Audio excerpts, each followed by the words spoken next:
It's Tuesday, the 5th of November 2024. Welcome to the Fast 5 Business News by Fear and Greed, where we give you the top 5 business stories you need to know in just 5 minutes.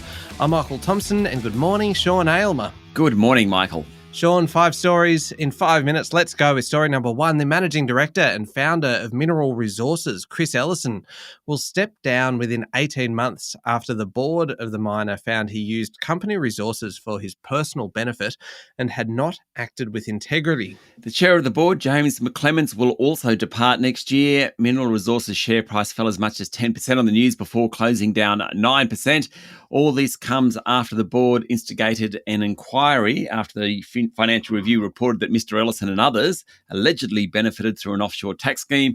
He's repaid the ATO, but the fact that he didn't tell the board for a couple of years isn't going down so well. In a statement, the board said there can be no doubt that the actions, decisions and behaviours of Mr. Ellison have been profoundly disappointing and require sanction and penalty.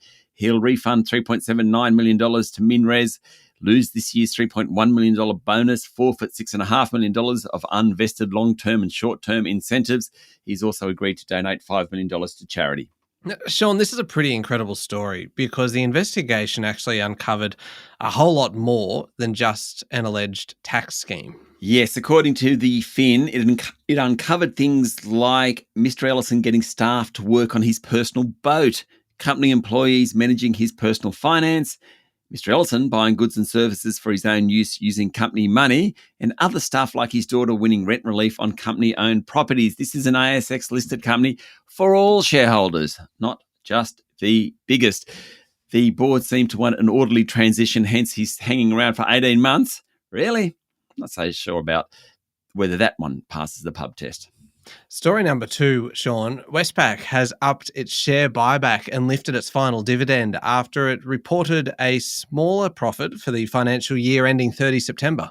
Yes, so Westpac, along with National Australia Bank and ANZ, report 12 months to the end of September. Westpac's profit was 3% lower to $7 billion. No special dividend, which the market expected, though that higher final dividend, the share price closed up nearly 1%. It was the last result for Peter King, CEO. He said Australia's economy is showing positive signs, but some customers are facing difficult choices. Expenses are key for Westpac. They've been spending and will continue to spend to upgrade their technology stack. The net interest margin, basically the profit margin, up 8 basis points. Good news there. Also doing very well in business banking with profit in that part of the business doing extremely well. Peter King gives the top job to a guy called Anthony Miller on December 6th. Story number 3, the Albanese government will cancel the $7 billion plan to deliver a military-grade satellite communication system. Apparently it no longer meets strategic priorities. We only got it about 18 months ago, so it's a very quick change of heart. The defence said it will pursue a multi-orbit satellite system. It assessed that a single-orbit geo-based satellite communication system wouldn't meet strategic priorities. Just the fact that they've had a change of heart on a $7 billion multi-year project after only 18 months. Don't know whether that one passes the pub test either, Michael. Story number 4, Sean. The Sydney Marathon has been elevated to one of the 7 Abbott World Marathon Majors, which gives it enormous prestige, doesn't it, in the world of running? Yeah, so there's 7 big global marathons that will be Tokyo, Boston, London, Berlin, Chicago, New York, and Sydney. There's been a 3-year program to improve the event. It finishes at the Opera House. It runs in September, or did last September. About 25,000 people ran it. It's kind of made first grade. Australian Athletics President Jane Fleming, who knows a thing or two about running, said it's a transformative moment for Australian athletics. Good on them.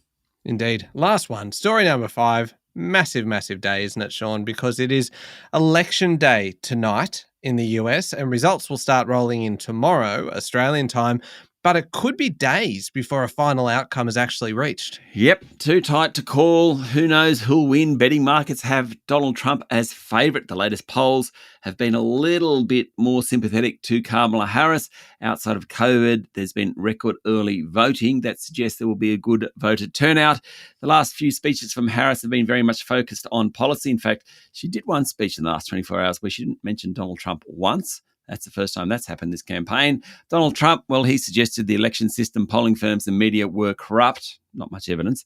He people expect he'll contest any result that comes in if he doesn't win. I've been loving it, Michael, but for those who don't love it, it'll all be over soon. It will indeed. There we go. The top 5 business stories in 5 minutes. Thank you, Sean. Thank you, Michael. It's Tuesday, the 5th of November, 2024. Remember to hit follow on the podcast. And if 5 minutes isn't enough, you can find our longer daily show called Fear and Greed, wherever you listen to podcasts. I'm Michael Thompson, and that was the Fast 5 business news by Fear and Greed. Have a great day.